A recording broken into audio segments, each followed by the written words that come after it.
Yo, what is going on, guys? And welcome to my channel. I'm known as Flying Lotus, aka Deadeye Lotus on YouTube, and this is my first official build video. I wanted to sort of showcase this build in order to give back to my subscribers and all my viewers who've been watching me, and just wondering what kind of build is this guy running. You know, he has the damage, he has the survivability, and in case anybody was wondering which brand set he was using, I'm gonna break that down in this build for you guys today. So without further ado, let's get down to it. Now this is the shotgun build, guys. In title update 11, the meta has changed from SMGs into shotguns. It is still relatively an SMG meta build. You know, you still got Lady Death running around and the SIG MPX and even the Dark Winter, which is one of my favorite guns, by the way. But in my opinion, it has shifted more towards shotguns. You know, people just dishing out huge chunks of damage into your face, just going blah, blah, blah, blah. You know, and if they land those shots on you and you don't have enough armor and survivability, you're going to get most likely two taps, roughly around 2 tap. You know, probably not 1 tap unless you're super squishy, but 2 to 3 taps is all they're going to take.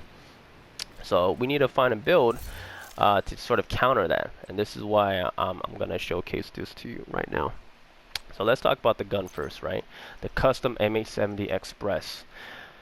I had one. I got very lucky out of a Dark Zone cache that gave me triple god rolls in 2 compartments. And actually, the shotgun damage is pretty important as well.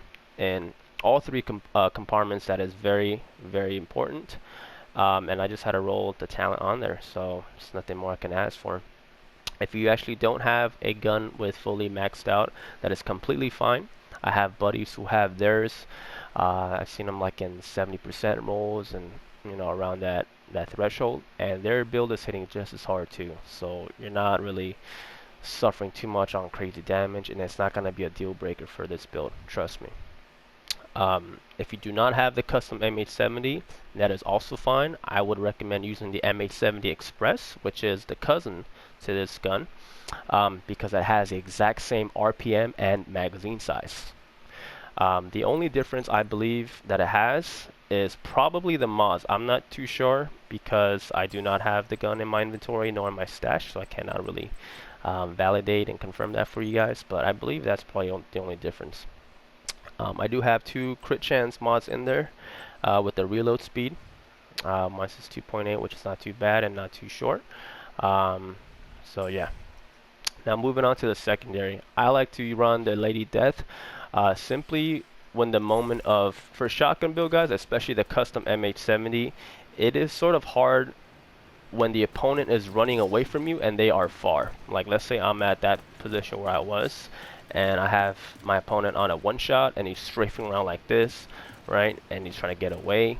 The shotgun from that range is going to be hard even when I'm trying to keep up, because as I'm closing in, he's also still running. So the distance is sort of kind of being replicated from how it once was to here to over there, then me over here, because he's going to be even further out, right? So what I like to do is swap out to an automatic weapon, in this case the Lady Death, and just rapid fire the guy from the back and just finish it off. In my opinion, that's the best way to use secondaries. I do not recommend using a different shotgun simply because it's going to be the same predicament as you are in. And what I mean by that is the Super 90. Where is it? Right here, the Super 90. It does have a faster RPM, but the distance that the shotgun suffers in, it's going to hurt you in this circumstance here. So I highly recommend using a fully automatic weapon. Yours doesn't have to be Lady Death. It can even be an assault rifle like the Eagle Bear. But whatever the case may be, you just want to finish off in case they do get too far. Moving on to the pistol.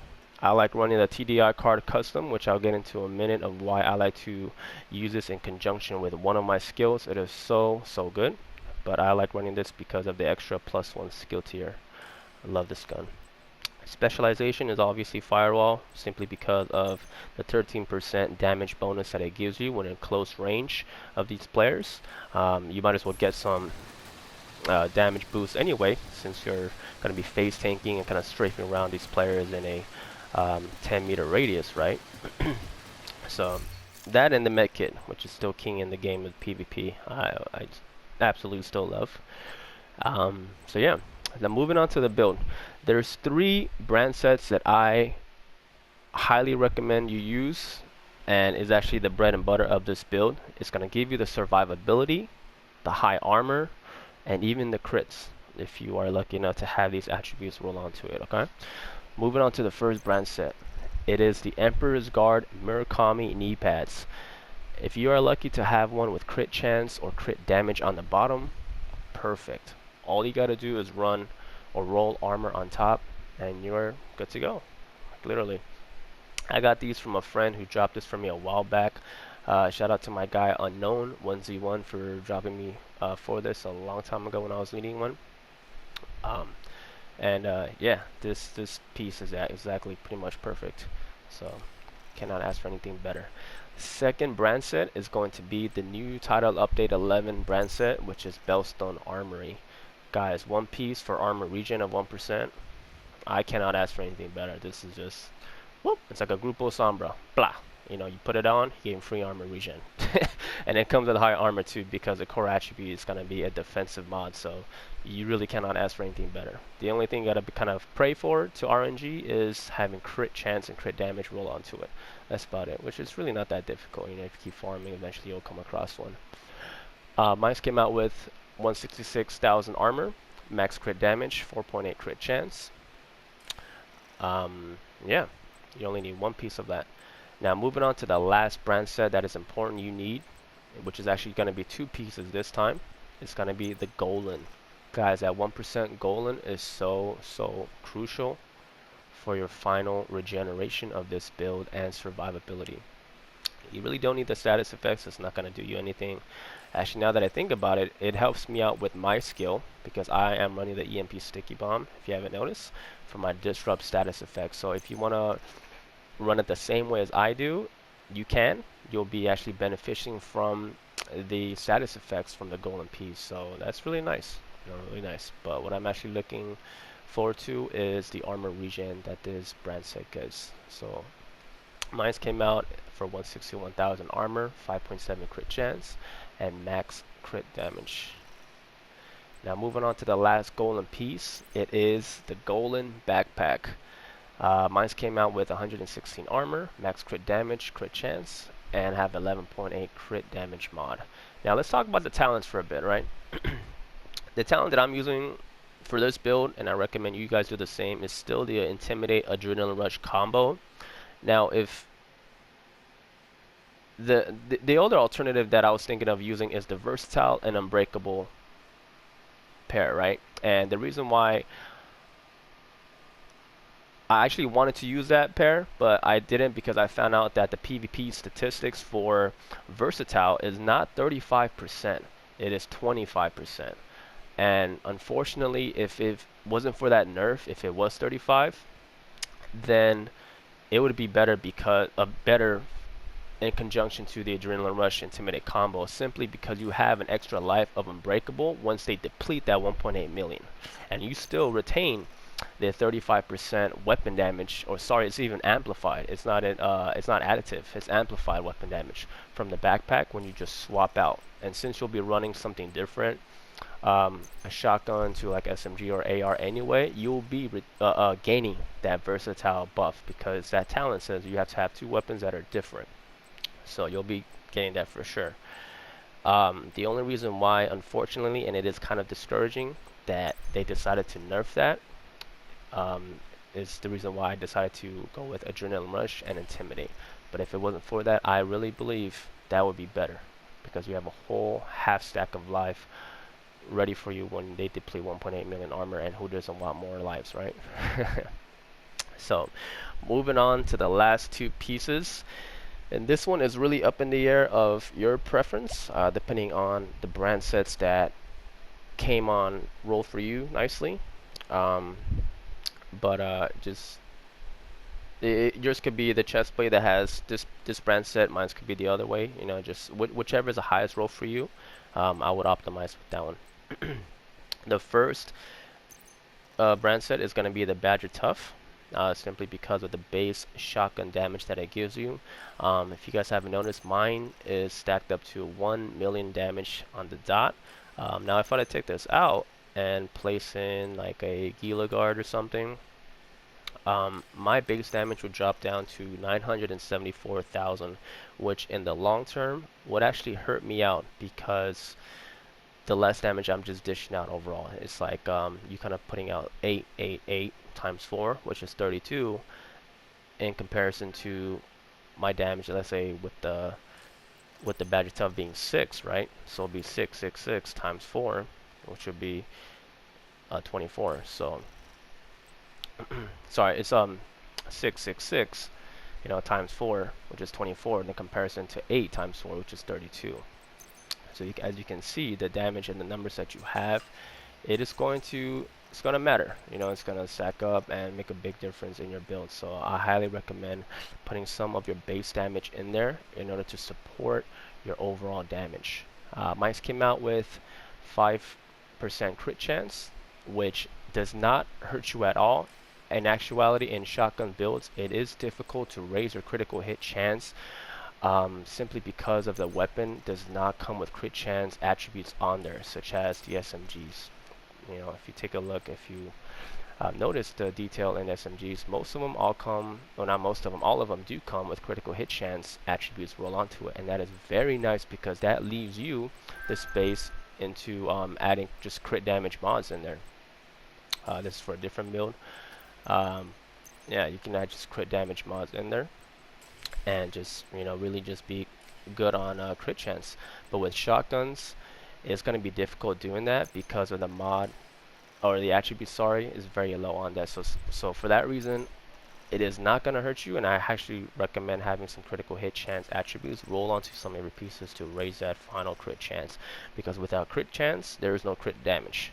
You won't be able to proc your high 160-ish crit damage if your chance is very low, right? So you need to have your critical hit chance up there too. Some armor regen in there is not going to hurt you at all. I actually recommend having 1 or 2 in there just to raise your overall armor regeneration at the end for the final stats. And yeah, I have 11.9 critical hit damage, and I'm running Intimidate with this build.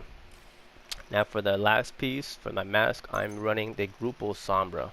Reason being is because as I'm raising my crit chance, right, I'm trying to look over my weaknesses that this build has. I'm always trying to think about what are the cons to this build and the weaknesses, and I'm trying to cover that, right? Not mask it, but just to raise it up and just remove it completely. I notice along with crit chance, it's going to be crit damage because of the gear pieces that I'm running. I'm running Bellstone, Murakami, and 2 Golden, right? And none of these pieces is giving you critical hit damage, crit chance, none of that. So Grupo Sombra is going to be a very good arsenal to your build because of that one piece. And if you have one that has armor on top, that is perfect, absolutely perfect. Mine came out with fully god roll, and I got these the other day, and I have 11.9 crit damage. Now you might be thinking, well, how about the Coyote's mask, right? This gives out more crit damage for the opponent, and since you're using a shotgun build, you'll be gaining 25% crit damage on top of the attributes you have on the mask. That is completely true. However, the only reason I recommend to not using the Coyote's mask for this build only is because you'll be suffering in the crit damage, or the armor regen compartment. This is 52,000, and I'm at 1.6 million armor, right? But if you notice, the more blues you have onto your build, back at 1.8, the more armor regeneration I now have.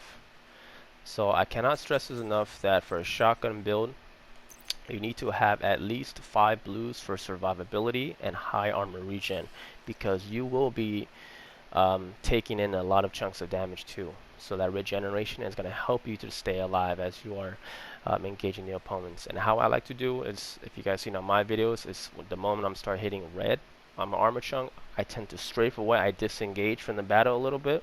And I start to strafe around, letting my regeneration do its work and heal me up.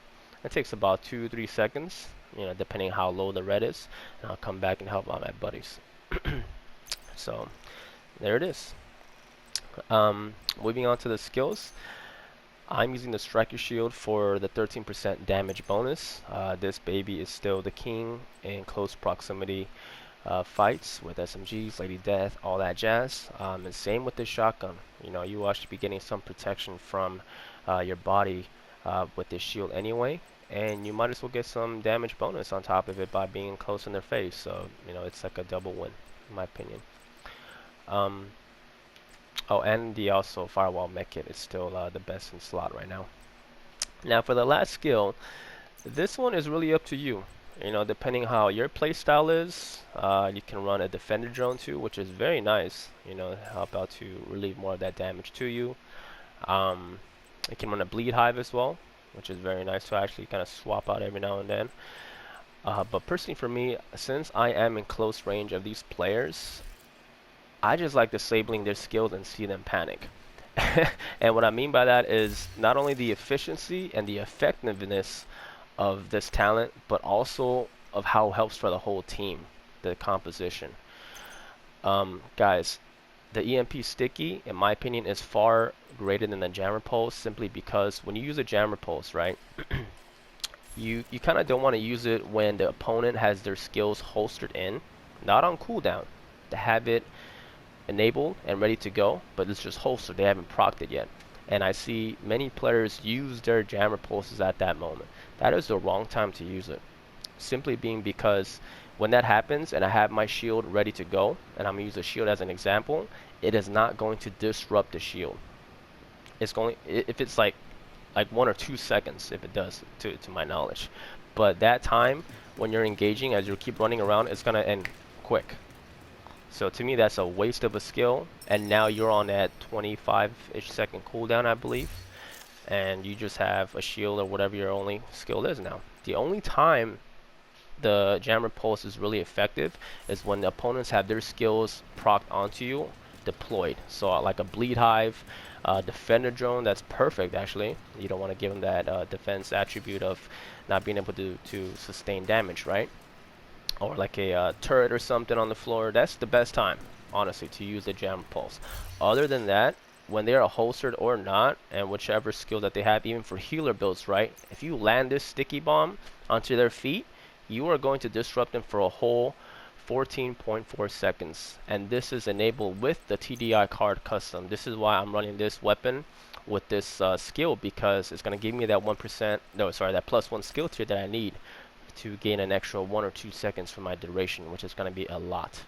And honestly, it's not that difficult to just double tap triangle, swap out to your pistol, you know, land that shot and go back to your primary. That's all it takes, really, you know. Yeah, so the MP sticky is king for me. I'm pretty accurate at it. You know, I've kind of got to the habit of knowing the blast radius at people when they kind of move around, and I have a good awareness of when their next move is going to be as far as mobility. So I'm pretty good at seeing where to aim it at the feet. Let's see. Here you go. Yeah, the only con to using the sticky bomb is that it is a one-shot, however, and you're going to be placed into a 25-second-ish cooldown, so you do have to be a little careful and cautious in using it. You know, you can't just be too frugal about it and just deploy it whenever you want, because it's going to be on a 25-second cooldown. So for that reason being, I highly recommend trying to getting some practice into it with some teammates. And kind of mostly placing it on their feet. Never aim it at the player too. If you notice, you never want to aim it at the player. It's a complete waste, because first of all, you're relying on line of sight, right? If this pilot was the enemy and I'm aiming it straightly for her, I will be losing out on blast radius for my skill to be procced compared to the line of sight of the diameter of this person.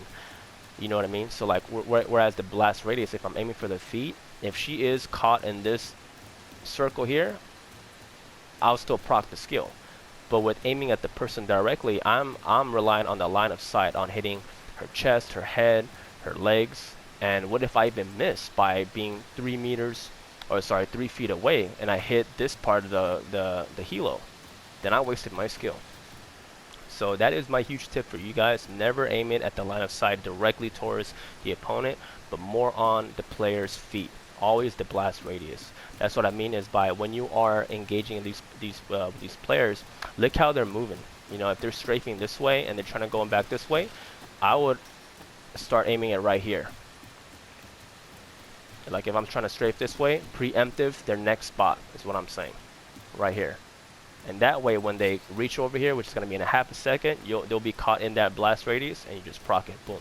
That is usually how I always do it. So yeah, guys. Let me see. Let me show you my final statistics for you guys. Oh yeah, you know what? I forgot to talk about the skill as well. In sync is going to be the talent.